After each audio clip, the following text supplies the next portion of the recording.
ज्यादातर लोगों को डायरेक्ट सेलिंग इंडस्ट्री को लेके, नेटवर्क मार्केटिंग को लेके और खास के आरसीएम को लेके इतनी गलतफहमियां हैं, इतनी सारी डर है कि आप में से ज्यादातर लोग इस बिजनेस में आ तो जाते हैं लेकिन कामयाबी तक नहीं पहुंच पाते। और इसके पीछे सबसे बड़ा कारण है, और वो है डर, वो है नॉलेज की कमी, वो है हमारे पास अनुभव नहीं है, जानकारी नहीं है। तो मैं भी आप ही लोगों के बीच से आता हूं। मैं कोई विदेश में पला बढ़ा नहीं हूं। माई सेल्फ धर्मेंद्र कुमार, मैं ग्रामीण परिवेश में पला बढ़ा हूं, किसान का बेटा हूं। बाबूजी हमारे खेती कराते थे। बचपन बहुत अभाव में बीता। मैंने अपना एजुकेशन प्योर गांव में पूरी तरह से मैंने किया, हाई स्कूल तक। और उसके बाद इंटर के लिए मैंने अपना डिस्ट्रिक्ट हेडक्वार्टर में रह के मैंने पढ़ाई की। और फिर मैं बहुत अर्ली एज में, मेरा लक अच्छा था या यूं कह लीजिए, मैंने बहुत अवेयर था मैं अपने जॉब वॉब को लेके, कैरियर को लेके। तो बहुत अर्ली एज में मैं यूनियन बैंक ऑफ इंडिया को ज्वाइन किया। दोस्तों, 12 साल मैंने यूनियन बैंक में जॉब किया। देखिए, 12 साल बोलने में 12 मिनट और 12 सेकंड भी नहीं लगते, लेकिन 12 साल एक बहुत लंबा पीरियड होता है, एक बहुत लंबा समय होता है। और मैंने 12 साल बिताया है यूनियन बैंक में। एक भारत सरकार का बहुत ही शानदार बैंक है। टॉप 5 में यूनियन बैंक का नाम आता है। और मुझे बड़ा प्राउड होता है कि मैं उस संस्था के साथ मैंने काम किया, जिस संस्था का जो फर्स्ट जो ब्रांच था, जिसकी ओपनिंग महात्मा गांधी के द्वारा हुआ था सन 1919 में। पहले ब्रांच मुंबई में, मुंबई समाचार मार्ग में खुले आरसीएम यूनियन बैंक की ब्रांच खुली थी। और मैंने वहां पे 12 साल जॉब किया। देखिए, आज बहुत सारे लोग मिलते हैं और कहते हैं कि सर, मैं करना तो चाहता हूं लेकिन मेरे पास टाइम की बड़ी कमी है, समय नहीं मिल पाता। तो मैं आपको बता दूं कि मैं सुबह 8 बजे से रात 8 बजे तक बैंक में इन्वॉल्व होता था। ध्यान से सुनिए, सुबह 8 बजे घर से निकल जाते थे। मुगल सराय और सैयद रजा के बीच में 30 किलोमीटर की दूरी है। और वो 30 किलोमीटर ट्रेन से ट्रेवल करते थे ताकि पैसा बच सके। पास बनवा रखे थे। और ट्रेन का शेड्यूल ऐसा होता था कि वो पैसेंजर ट्रेन होती थी और ज्यादातर उसको साइड में लगा दिया जाता था। तो जनरली 1.5 से 2 घंटे लग जाते थे। और वापसी में भी मुझे ट्रेन पकड़ के आते थे। और पैसेंजर ट्रेन में उसकी स्थिति बहुत नाजुक होती थी। कई बार मुगल सराय आउटर पे 1-1 घंटा, 45-45 मिनट ट्रेन मेरी रुकी रहती थी। मैंने भी यही सवाल किया था अपने सीनियर से कि सर, मैं बैंक की नौकरी करता हूं, मेरे पास टाइम नहीं है। ब्रांच के अंदर इतना रस हुआ करता था, बैंक खुलने से पहले 200 पब्लिक इंतजार करती थी कि ब्रांच खुले के अंदर घुस जाऊं। वो एक ऐसा ब्रांच है, यूनियन बैंक सैयद राजा ब्रांच, जहां की उत्तर प्रदेश और बिहार के बॉर्डर पे है। और उस समय 20 किलोमीटर के सर्किल में कोई दूसरा नेशनलाइज्ड बैंक नहीं था। 20 किलोमीटर में कम ही बता रहा हूं, ज्यादा ही होगा एरिया। नतीजा था कि इतनी रस होती थी कि मैं बता नहीं सकता। आज भी उस लोकेशन में जाके आप पता लगा लेंगे, आपको पता चल जाएगा कि हमें टॉयलेट जाने की फुर्सत नहीं होती थी, खुजली करने की फुर्सत नहीं होती थी। मेरा कई बार लंच दोपहर का मैं वापस घर लेके आ जाता था। कारण क्या था? कारण था वर्कलोड बहुत ज्यादा। आज से 18 साल पहले की बात मैं कर रहा हूं। उस समय मैनुअल बैंकिंग थी। उस समय गूगल पे, फोन पे, पेटीएम, एटीएम कुछ नहीं हुआ करता था। नोट काउंटिंग मशीन तक नहीं हुआ करता था। और उस जमाने में इतना ज्यादा थक जाते थे हम लोग, बैंक से बाहर जब निकलते थे तो ऐसा लगता था कि एक नया जन्म हो रहा है, एक नया आज मेरा उदय हो रहा है। वो फीलिंग मैं बता नहीं सकता आपको। हर दिन की कहानी थी। हर दिन हम जंग लड़ते थे बैंक के अंदर। और उसके बाद जब आरसीएम बिजनेस आया तो मैंने अपने सीनियर को यही कहा था कि देखिए भाई, मैं नहीं कर पाऊंगा। मेरे पास टाइम नहीं है। तो मेरे सीनियर ने एक बहुत अच्छा एग्जाम्पल दिया। उन्होंने बताया कि इंग्लैंड में एक अंधा आदमी, ब्लाइंड पर्सन, नेटवर्क मार्केटिंग से, डायरेक्ट सेलिंग से करोड़पति हुआ। उससे पूछा गया कि आप अंधे होके कैसे भाग दौड़ किए, कैसे लोगों को जाके कन्विंस किए, कैसे आप भागते थे, दौड़ते थे, इसमें तो बहुत मेहनत है, बहुत भाग दौड़ है। तो उस अंधे ने जवाब दिया कि मैं अंधा हूं, मैंने दो लोगों को ज्वाइन किया, दोनों आंख वाले थे। उन्होंने कहा कि डी कुमार जी, आपके पास टाइम नहीं है। हिंदुस्तान में 80% लोगों के पास टाइम ही टाइम है।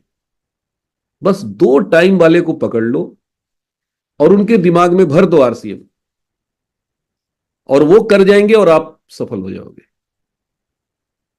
भाई साहब, ये जो आइडिया था ना, ये मेरे दिमाग में जो बत्ती थी ना, जो स्विच ऑफ था ना, हर इंसान के अंदर एक बत्ती होती है और उसका स्विच होता है, और वो ज्यादातर लोगों का स्विच ऑफ है। मेरा भी ऑफ था।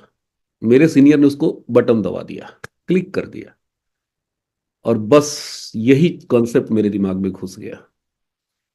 मैंने कहा यार, दो को तो मैं पकड़ ही सकता हूं। अगर इस धरती पर मैं दो को भी नहीं पकड़ पाया तो फिर तो लानत है। अगर दो भी हमारी बात पे भरोसा नहीं कर पाए तो फिर तो मेरा इस धरती पे आना ही बेकार है। और वहीं से मेरी कहानी शुरू हुई, और फिर पीछे मुड़ के मैं नहीं देखा। मेरे सीनियर ने एक और अच्छी बात बताई कि D Kumar ji, Osama bin Laden लोगों को मरने के लिए तैयार कराता है।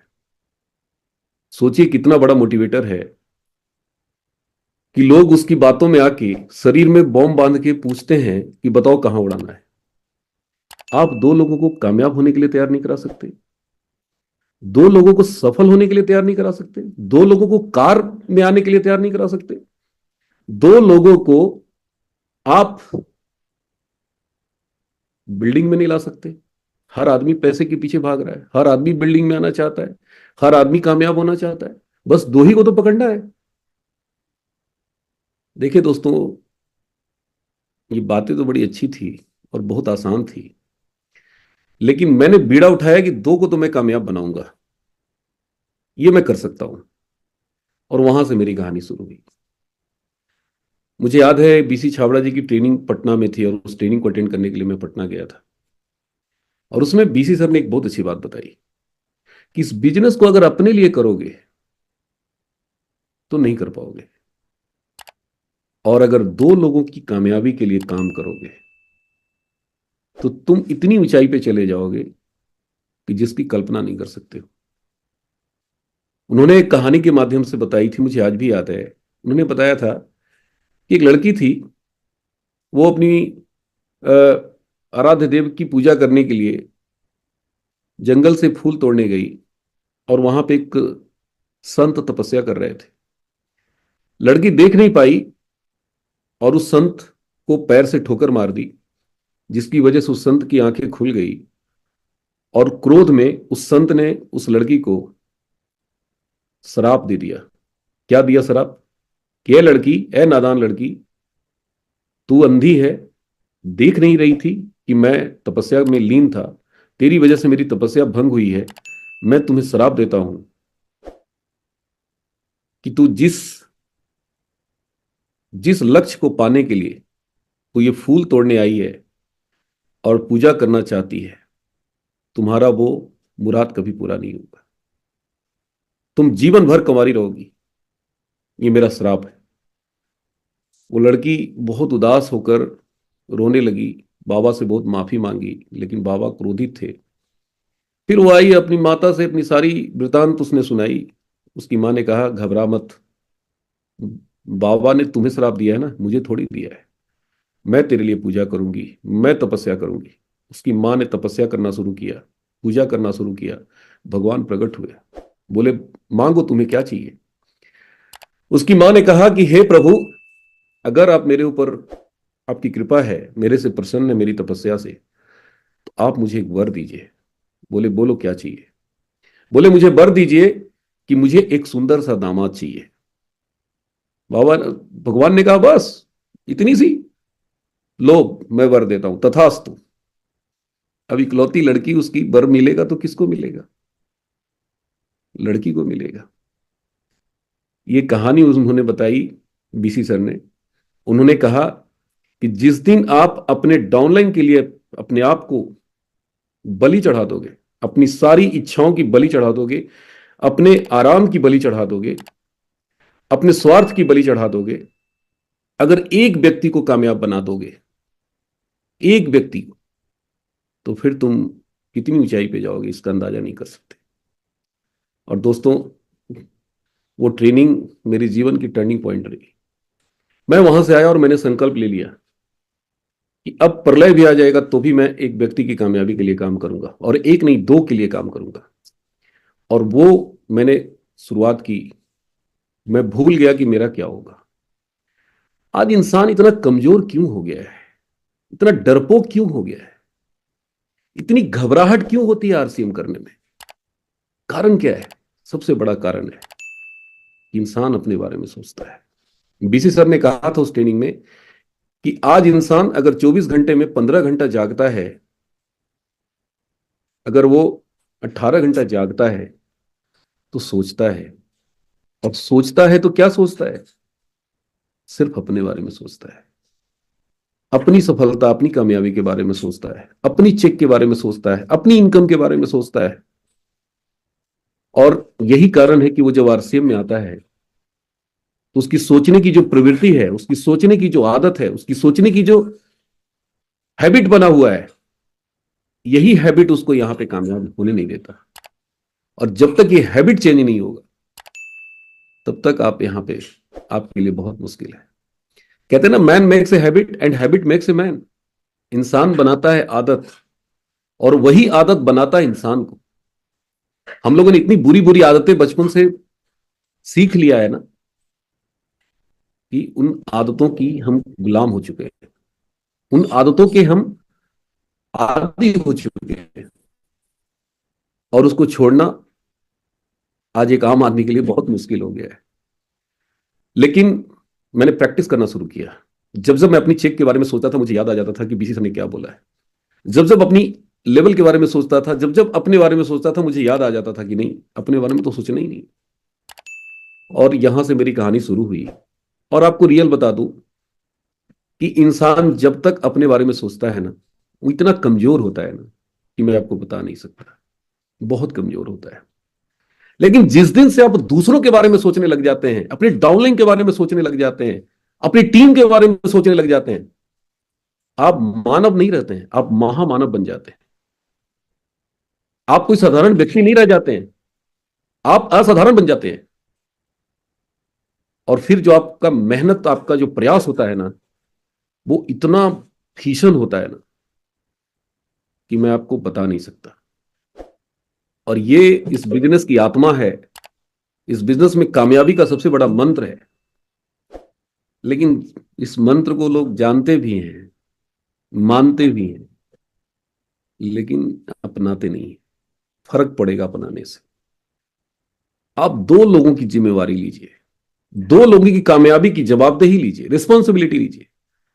ये मेरा क्या होगा, मेरा क्या होगा, मेरा मेरा मेरा मेरा मेरा मेरा मेरा, ये मेरा मेरा सोचने वाले लोग इतने अपाहिज होते हैं, इतने कमजोर होते हैं, इतने पैरों में बेड़ियां डाल देते हैं कि इनके लिए रॉयल्टी जैसी चीज बहुत कठिन हो जाती है।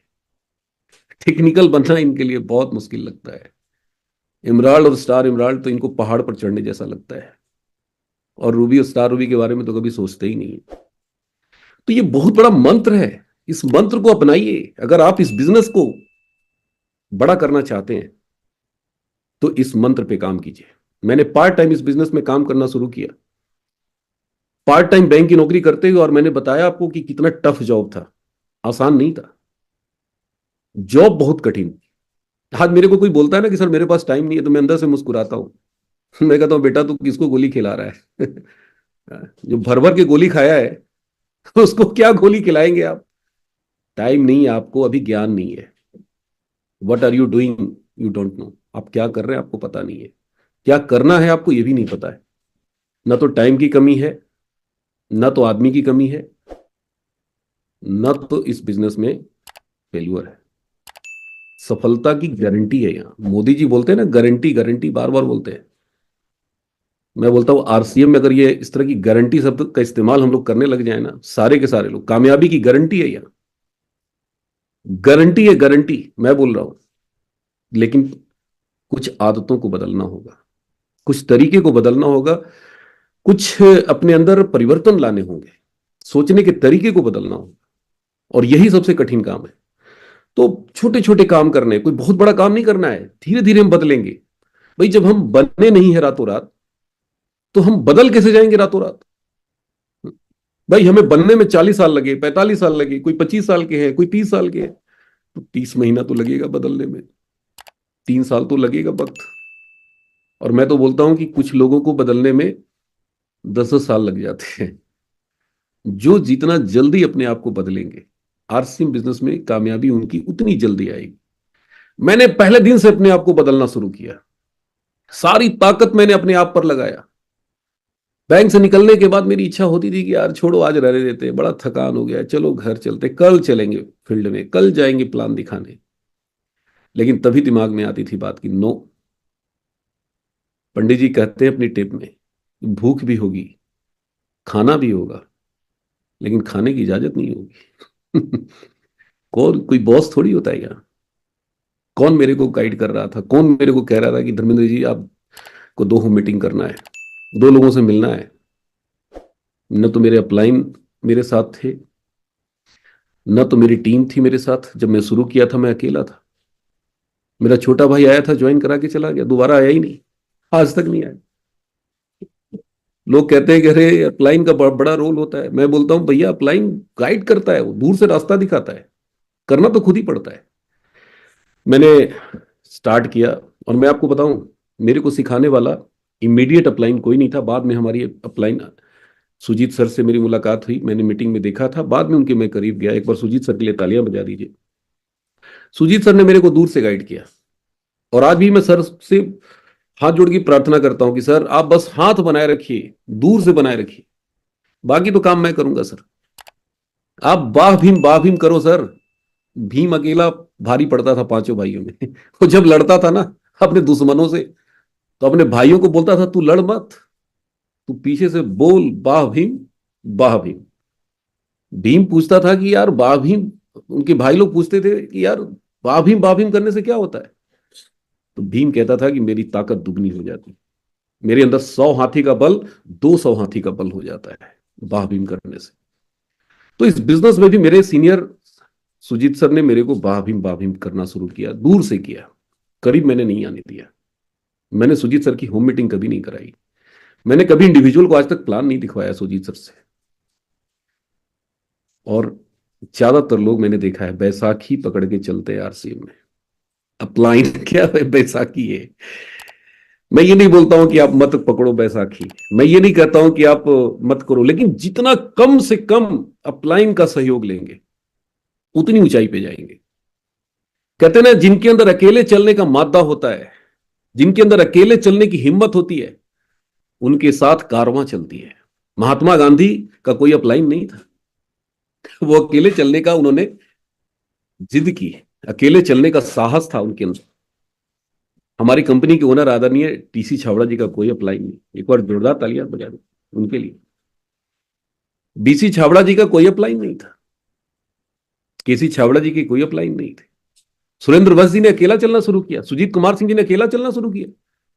और जो जो अकेले चले हैं आज शिखर पे हैं, और ये जो बैसाखी लेके चल रहे हैं, ये सब रेंग रहे हैं। रेंग रहे हैं।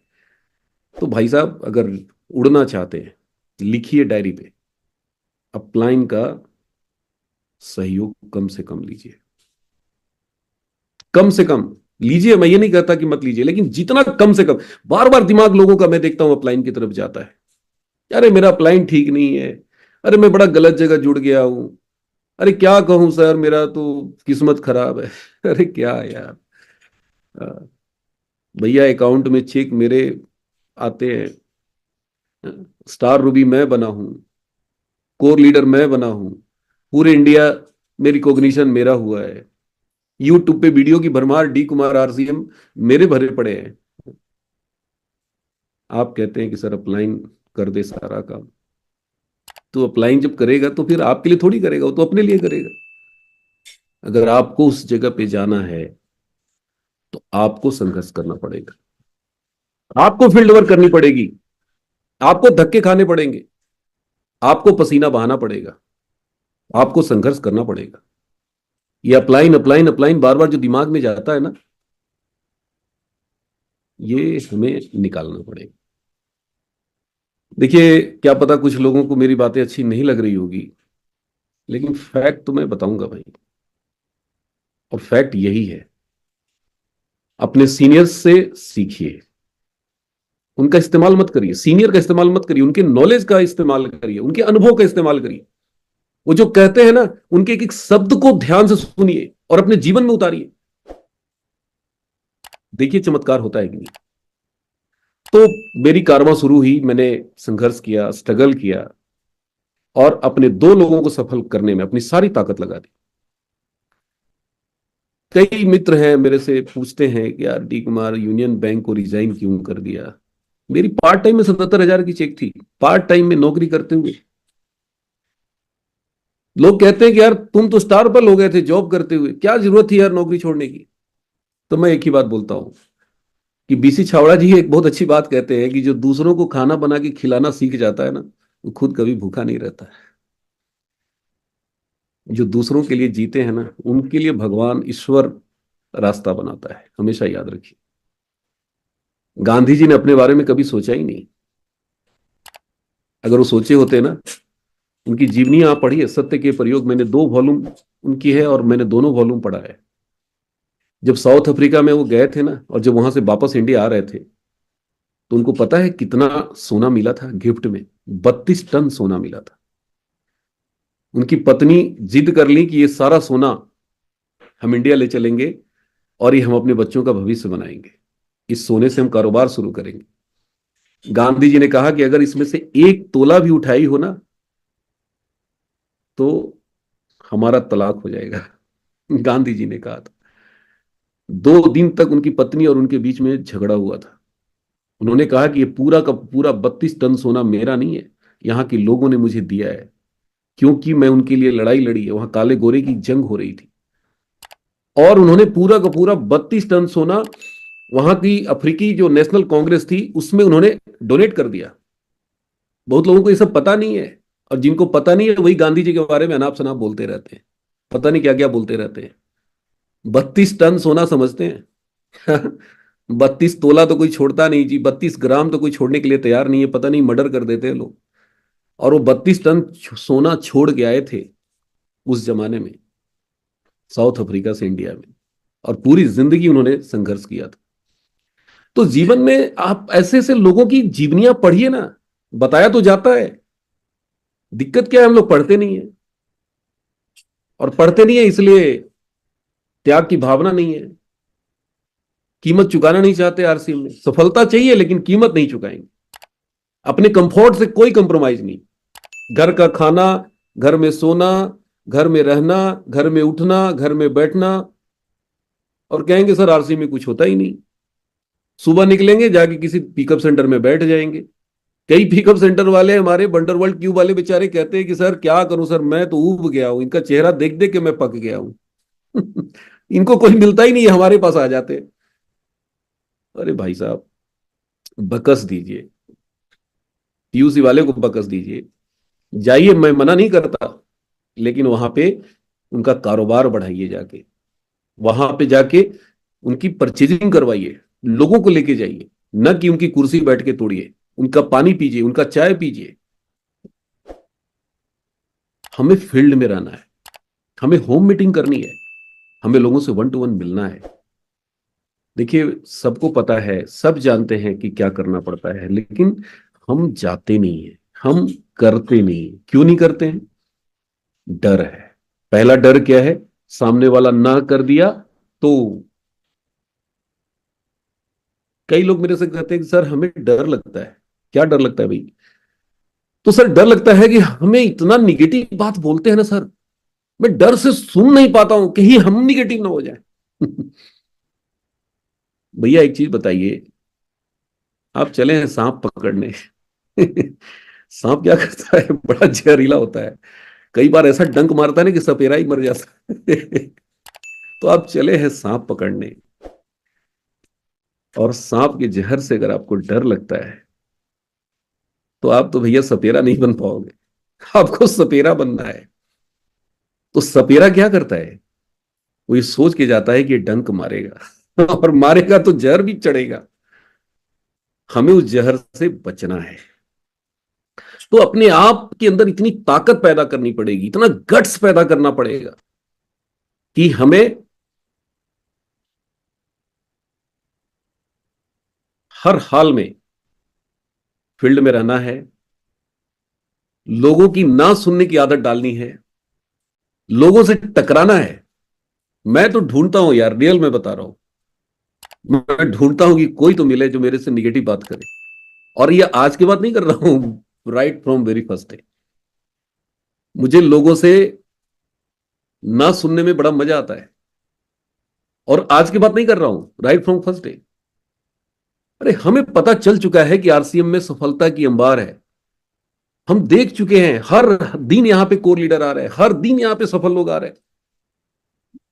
और फिर भी डाउट है तो चलिए, बड़े बड़े सेमिनार हो रहे हैं, फिजिकल मीटिंग हो रही है, 4 4 घंटा आप उनके ट्रेनिंग में बैठिए, मीटिंग में बैठिए, एनिवर्सरी हो रही है, सबको एक स्टेज पे देख रहे हैं, सबको पता है। लेकिन फिर भी हम क्या हो रहे हैं, चिंता में डूबे हुए, घबराहट है, डर है। तो इन सब चीजों से निकलिए। कहते हैं ना कि जीवन में जिस दिन आपको सफलता दिख जाएगी ना, जिस दिन आपको कामयाबी दिख जाएगी ना, ये सब चीजें आपसे दूर हो जाएगी। ना आप काम करने में थकेंगे, ना आपको नींद आएगी रात में, ना आप चैन से रहेंगे। आपके दिमाग में बस एक ही नशा होगा, और वो नशा है काम। काम काम काम क्या है यार, यहाँ फावड़ा चलाना है क्या? लोग कहते हैं "सर, बड़ा मेहनत है आरसी में"। मेरे को 18 साल हो गए, आज तक मैं यही नहीं पता लगा पाया कि इसमें मेहनत क्या है। अरे भाई साहब, मेहनत तो हम यूनियन बैंक में काम करते थे।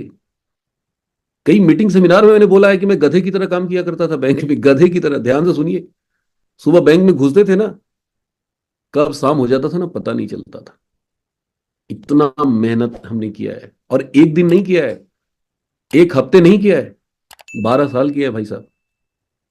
और यही कारण है कि आरसी में हमें कभी मेहनत नहीं लगा। जो आदमी कभी काम किया ही नहीं है, आज ज्यादातर आरसी में ऐसे ही लोग हैं। आज ज्यादातर ऐसे ही लोग हैं। ध्यान से सुनिए मैं क्या बोल रहा हूं, बुरा मत मानिएगा, सच्चाई बड़ी कड़वी होती है।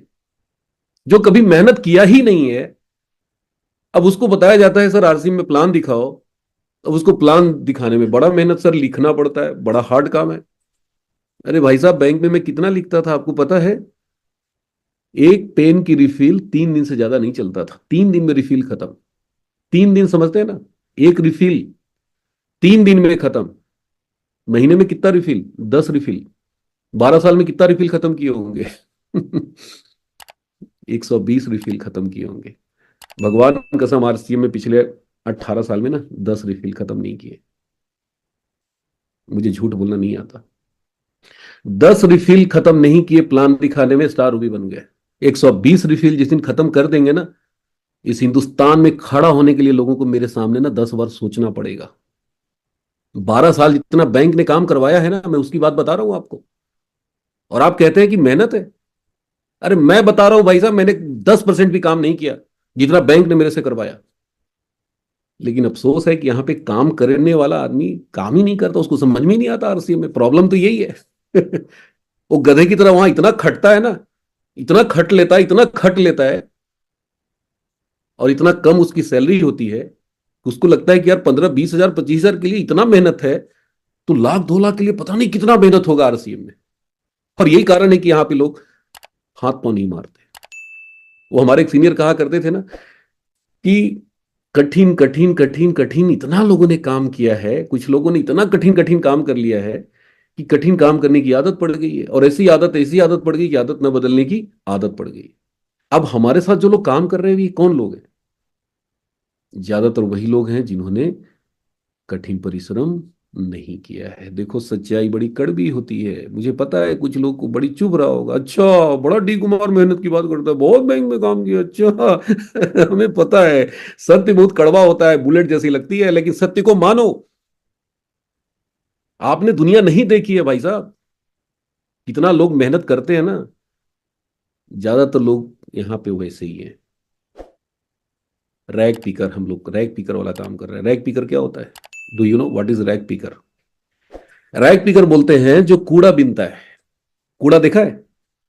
आपके आसपास में कूड़े का ढेर होता है, और उन कूड़े के ढेरों में एक गंदा संदा कपड़ा पहना हुआ लड़का हाथ में एक क्या बोलते हैं उसको, क्या लेके घूमता है, उसको बोलते हैं ना, उसमें सामान रखता है, बोड़ा बोड़ी जो भी कह लीजिए, थैला बड़ा सा, वो भी गंदा संदा।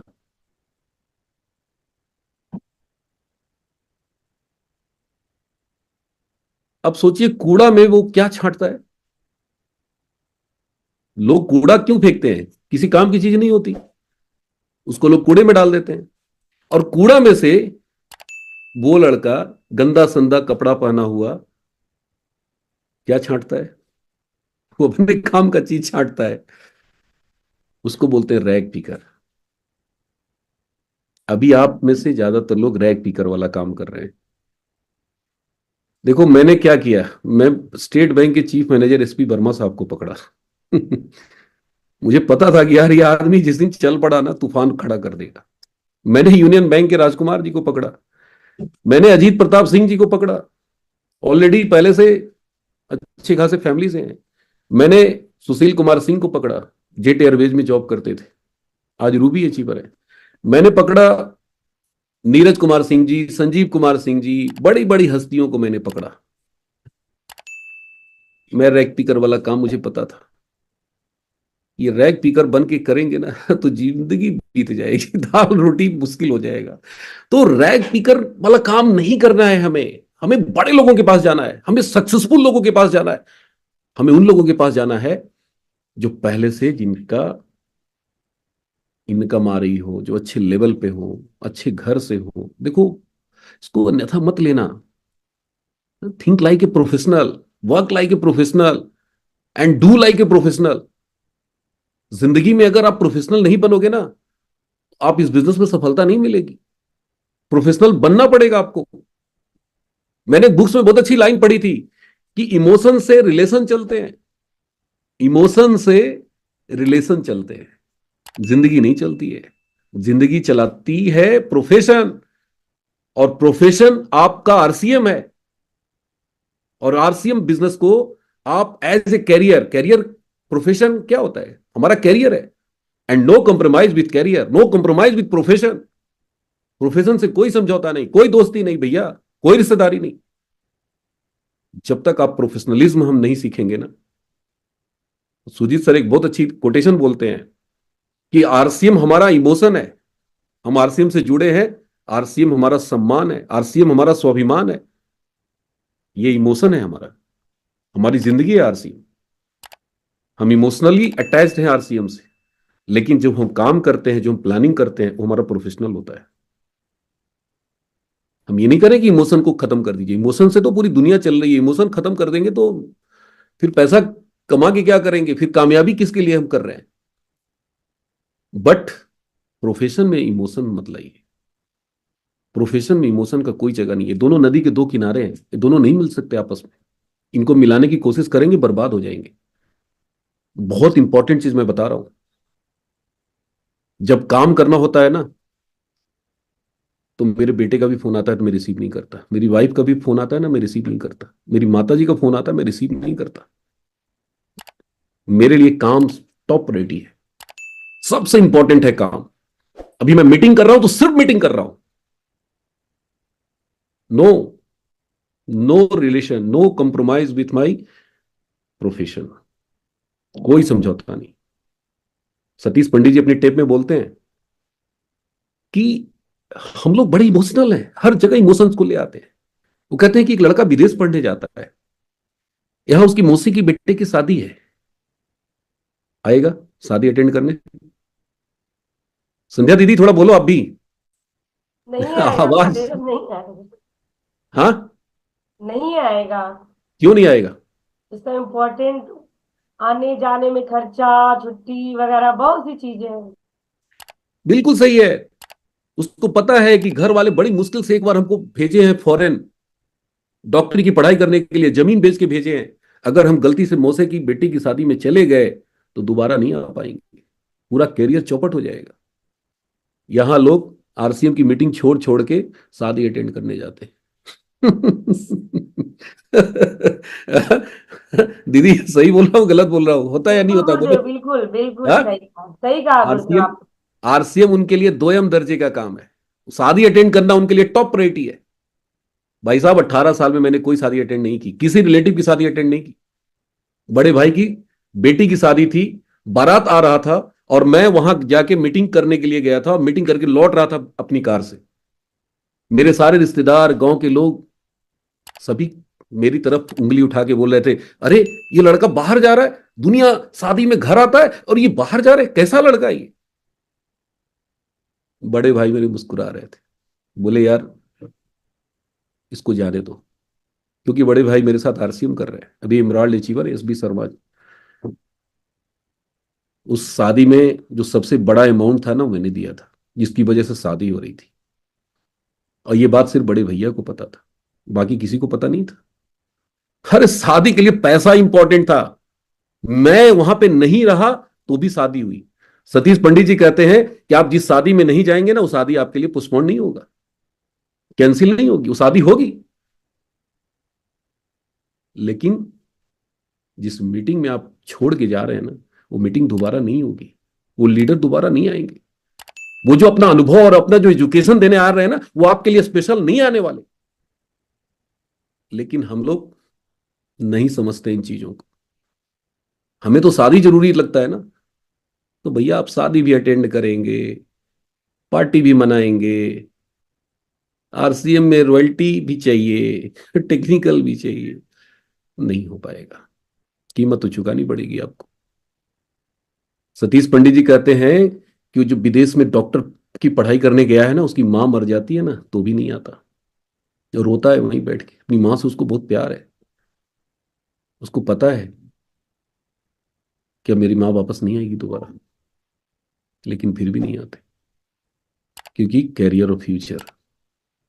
तो जिस दिन हम सारे के सारे लोग इस आरसीएम को उसी अंदाज में, उसी तरीके से करने लग जाएंगे ना, उसी गंभीरता के साथ करने लग जाएंगे ना, भगवान कसम अस्तार रूबियों की ना फौज खड़ी हो जाएगी, अंबार लग जाएगा। लेकिन ऐसा होता है क्या? हम्म। सुनेंगे हाँ सर एकदम सही बोल रहे हैं, एकदम परफेक्ट बात, और जैसे इनविटेशन आएगा, अरे भैया क्या करे, शादी है। तो शादी नहीं है, वो आपकी बर्बादी है। 18 साल हो गया मैं कोई शादी अटेंड नहीं किया, किसी रिलेटिव की नहीं किया, एक भी शादी पोस्टपोन नहीं हुई। मेरे बड़े भाई मंझले भाई कहा करते थे कि तेरे बेटे की शादी में कोई नहीं जाएगा। तू किसी की शादी में जाता है? तो मैंने अपने मंझले भाई को जवाब दिया कि भाई तू जरूर आना, सिर्फ ये देखने के लिए आना कि मेरे बेटे की शादी में कितनी गाड़ियां आई है, गिनते गिनते थक जाओगे। इतनी गाड़ियां, इतने लोग आएंगे। यार जिंदगी में ना, जिस दिन अपने आप को अपनी सफलता और अपनी कामयाबी के लिए झोंक दोगे ना, इस दुनिया में नामुमकिन कुछ है। लोगों ने इतने बड़े बड़े कारनामे करके दिखा दिए हैं ना, ये आरसीएम बिजनेस और यार technical, emerald, Ruby, star Ruby, ये नथिंग। बस जरूरत है संकल्प शक्ति की, जरूरत है दृढ़ प्रतिज्ञा की, जरूरत है भीष्म प्रतिज्ञा की, नहीं मुझे करना है, हर हाल में करना है।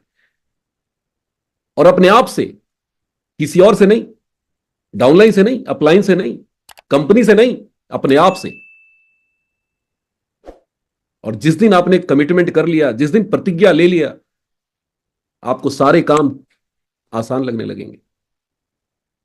कीमत चुकाने की जिस दिन आपने निर्णय कर लिया कि मुझे कीमत चुकाना है, आरसीएम से क्या मिल रहा है हमारे लिए 1% मायने नहीं रखता, हम आरसीएम के लिए क्या कर रहे हैं, क्या दे रहे हैं आरसीएम को, ये बहुत मायने रखता है।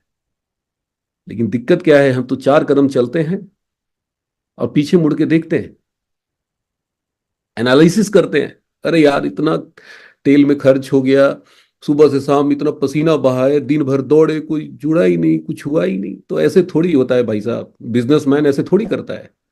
बिजनेसमैन ये सोच के अपना कर्म नहीं करता, ये सोच के पैसा नहीं लगाता कि हमें कल का कल रिजल्ट चाहिए।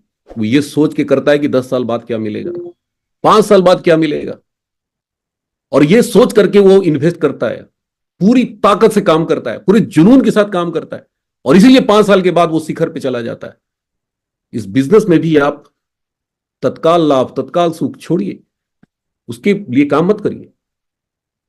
आज मेरे 18 साल कैसे बीत गए आरसी में, मुझे पता ही नहीं चला। आज भी मैं पीछे मुड़ के देखता हूं तो ऐसा लगता है अभी कुछ ही दिन पहले तो मैं आरसी में शुरू किया हूं, इतना समय कैसे हो गया। कुछ लोग मेरे को फोन करते हैं, सर मैं 5 साल से लगा हूं, कुछ हुआ नहीं। मैं सोचता हूं यार इनको क्या जवाब दूं, मैं तो 18 साल से लगा हूं। भाई साहब आप एक बड़े प्रोजेक्ट पे काम कर रहे हैं, आप कई पीढ़ियों के लिए काम कर रहे हैं, आप नए भारत के निर्माण के लिए काम कर रहे हैं, आप देश के लिए काम कर रहे हैं, समाज के लिए काम कर रहे हैं। क्या लगता है रातों रात हो जाएगा क्या? 2 4 5 साल बच्चे हमारे पढ़ रहे हैं, 3 साल हुआ है अभी, अभी 2 साल और पढ़ेगा। बचपन से लेके आज तक अगर जोड़ेंगे तो पता नहीं करोड़ों में चला जाएगा, कितना इन्वेस्ट कर चुके। लेकिन अभी भी दिमाग में क्या चल रहा है? नहीं नहीं, पढ़। जब भी पैसा कमाने की बात बोलता है ना, मैं उसको डांटता हूं, नहीं नहीं पढ़ाई कर, अभी फोकस कर पढ़ाई पे। तो वहां तो हम सब नियम कानून भूल जाते हैं, यहां 5 साल में ही करोड़पति बन जाना है, तुरंत की तुरंत। तो जिंदगी अगर इतना आसान होता ना तो सारे लोग करोड़पति बन जाते, सारी दुनिया हो जाती। आपको दुनिया से अलग होना है, आपको भीड़ से अलग होना है, भीड़ से अलग सोचना है, अलग तरीका अपनाना है। आप वो काम मत करिए जो दुनिया कर रही है, भीड़ कर रही है, आप वो काम करिए जो भीड़ नहीं कर रही है। बहुत सारे अवसर हैं, बहुत सारे मौके हैं, सीखना चाहेंगे तो मुकेश कोठारी जी कहते हैं ना कि एक शराबी भी आपको सिखा सकता है। सीखना चाहेंगे तो आप एक फेल्योर व्यक्ति से भी सीख सकते हैं, सीखना चाहेंगे तो आप एक छोटे बच्चे से भी सीख सकते हैं, और अगर नहीं सीखना चाहेंगे तो ऑक्सफोर्ड यूनिवर्सिटी के प्रोफेसर से भी आप कुछ नहीं सीख पाएंगे। तो यहां पूरा का पूरा बिजनेस सीखना है, लर्निंग एटीट्यूड डेवलप कीजिए, टेप के माध्यम से सीखिए। आज भी मैं टेप सुनता हूं अकेले, जब भी मैं ट्रेवल करता हूं सतीश पंडित जी की टेप लगा लेता हूं। इस दुनिया में नहीं है, लेकिन उस बंदे ने 3 साल में जो इतिहास रचा ना, अगर आज जो जिंदा होता ना तो आरसीएम की तस्वीर और तकदीर बदल के रख देता। लेकिन ऐसे लोग ना बहुत कम, उनकी आयु कम होती है, बहुत कम समय में चले गए वो। मैं उनको बहुत मिस करता हूं। वो तूफान का दूसरा नाम था सतीश पंडित।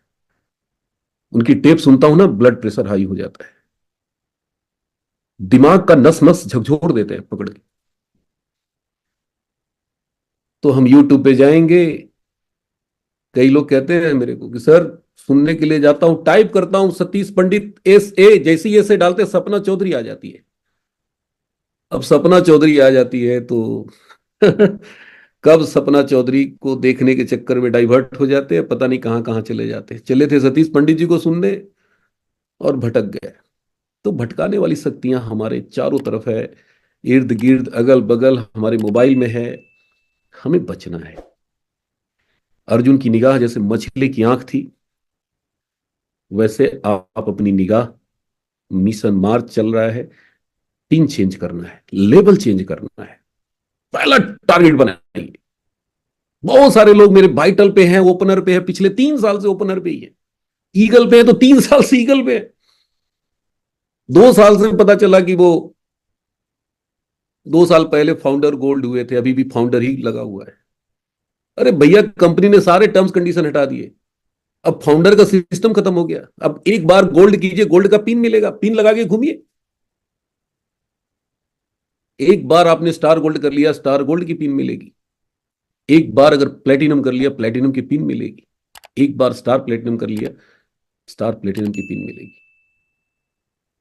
कोर की मीटिंग में हमारे सीनियर कंपनी तैयार नहीं थे फाउंडर हटाने के लिए, लेकिन हमारे जैसे कुछ कर्मठ लोग और भी हैं कोर में, हम लोगों ने एकदम से बिल्कुल कहते ना बगावत कर दिया कि सर हटाना पड़ेगा ये रूल। क्योंकि मुझे याद है कि जब मैं पहली बार सुजीत सर को इमराल्ड का पिन लगाए हुए देखा था, मैं पागल हो गया था कि यार मुझे पिन लेना है। मैंने पूछा सर ये पिन कैसे मिलेगा, तो सर मुस्कुरा रहे थे, बोले बिजनेस करना पड़ेगा। कितना करना पड़ेगा, बोले 44 लाख पीवी करना पड़ेगा। मैंने कहा सर मैं करूंगा, ये इमराल्ड की पिन मुझे चाहिए। उस पिन ने मुझे मेरे को पागल कर दिया था, रातों की नींद उड़ा दिया था। मुझे आज भी याद है, star platinum pearl, star pearl का पिन इतना खूबसूरत लगता था ना, देखते थे अपने सीनियर को लगाए हुए तो मैं पागल हो जाता, सर स्टार प्लेटिनम पहले करेंगे तब तो इमराल्ड करेंगे। और वो पिन इतना टफ कर दिया गया था कि हमारे भाई लोग एक बार मर्द खप के कर तो रहे थे, लेकिन दोबारा वो भूल ही जा रहे थे कि गोल्ड भी है। दोबारा वो भूल ही जा रहे थे कि स्टार गोल्ड है। पिन क्या करता है, हमें याद दिलाता है कि हम टेक्निकल अचीवर हैं, हम पर्ल अचीवर हैं। और इस पिन की वजह से बहुत नुकसान हुआ है आरसीएम का।